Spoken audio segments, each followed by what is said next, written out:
আশ্রয়নের 18,566টি ঘর হস্তান্তর। গৃহহীন ও ভূমিহীন মুক্ত দেশ গড়তে বঙ্গবন্ধুর স্বপ্ন পূরণে কাজ করছে সরকার, বললেন প্রধানমন্ত্রী। প্রধানমন্ত্রী শেখ হাসিনার সাথে সৌজন্য সাক্ষাৎ করেছেন গ্লোবাল সেন্টার অন অ্যাডাপশনের প্রধান নির্বাহী কর্মকর্তা ড পেট্রিক ভি ভারকোয়েন।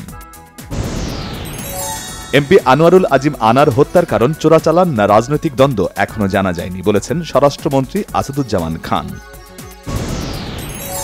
এমপি আনার হত্যায় জড়িত সন্দেহে ঝিনাইদহ আওয়ামী লীগের সাধারণ সম্পাদক সাইদুল করিম মিন্টুকে রাজধানীর ধানমন্ডি থেকে আটক করেছে গোয়েন্দা পুলিশ।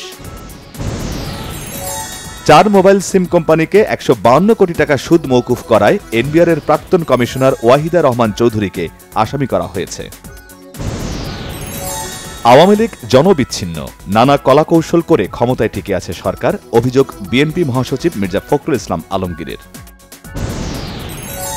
আওয়ামী লীগ এখন জনপ্রত্যাখ্যাত দল, ভোটার শূন্য নির্বাচন করতে ডামি সরকার ও তাদের গৃহপালিত নির্বাচন কমিশন মোটেও লজ্জিত নয়, মন্তব্য রুহুল কবির রিজভীর। সাবেক আইজিপি বেনজির আহমেদের মতো একজন সরকারি কর্মকর্তা কিভাবে অঢেল সম্পত্তির মালিক হয়, এমন প্রশ্ন তুলে তার কর্মকাণ্ডে বিস্ময় প্রকাশ করেছে হাইকোর্ট। প্রস্তাবিত বাজেট বাস্তবসম্মত ও বাস্তবায়নযোগ্য, অভিমত international business forum of Bangladesh IBFB-র। পুঁজিবাজারে বিনিয়োগের মূলধনী মুনাফার উপর কর প্রত্যাহার সহ 7 দফা সুপারিশ করেছে ব্রোকারেজ হাউস মালিকদের ডিএসসি ব্রোকার্স অ্যাসোসিয়েশন DBA।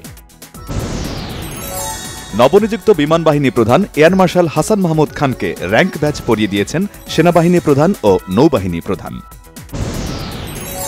নতুন সেনা প্রধান হিসেবে 23 জুন দায়িত্ব নিচ্ছেন জেনারেল ওয়াকার উজ্জামান। তিনি জেনারেল SM শফিউদ্দিন আহমেদের স্থলাভিষিক্ত হবেন।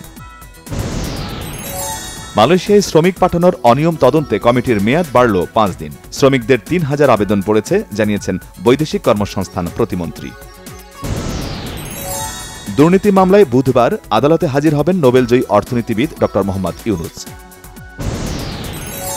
রাজধানী আদাবর বেড়ি বাঁধে সিলিন্ডার লিকেজ থেকে নির্গত বিষাক্ত গ্যাসে কবির হোসেন নামে ঘুমন্ত এক ব্যক্তির মৃত্যু। জাতিসংঘ নিরাপত্তা পরিষদে অনুমোদিত যুদ্ধবিরতির মার্কিন প্রস্তাবে রাজি হামাস, সাড়া মেলেনি ইসরায়েলের। বিমান বিধ্বস্ত হয়ে লামাউইয়ের ভাইস প্রেসিডেন্ট সাউলোস চিলিমা সহ 10 জন আরোহী নিহত। দক্ষিণ আফ্রিকার কাছে হারের জন্য আম্পায়ারিংয়ের দায় দেখলেন হৃদয়, ক্ষোভ ঝাড়লেন সংবাদ সম্মেলনে। ধর্ষণ মামলায় টিকটকার আব্দুল্লাহ আল মামুন ওরফে প্রিন্স মামুনকে রিমান্ডে নেয়ার আবেদন নাকচ করে কারাগারে প্রেরণ। পাকিস্তানে টিভি নাটক পশতুর অভিনেত্রী খুশবু খানকে গুলি করে হত্যা, 2 অভিযুক্তদের বিরুদ্ধে মামলা।